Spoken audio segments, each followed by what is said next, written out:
అష్టాదశ శక్తిపీఠాల్లో శాంకరీదేవి శక్తిపీఠం మొదటిది. ఈ శక్తిపీఠం పొరుగుదేశం సింహళ ద్వీపం అని పిలువబడే శ్రీలంకలో ఉండేదని పూర్వీకులు చెప్పేవారు.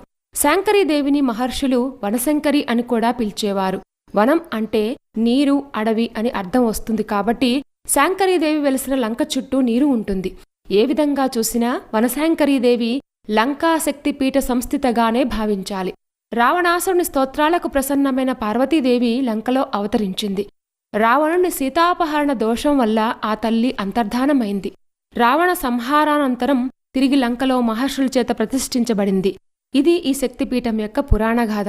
సతీదేవి యొక్క కాలిగజ్జెలు శ్రీలంక ద్వీపంలోని తూర్పు తీర ప్రాంతంలో ట్రింకోమలీపురాలో పడిందని కూడా చెప్తూ ఉంటారు. దీంతో ఇక్కడ శాంకరీదేవి ఆలయాన్ని కట్టారని పూర్వీకుల వాదన.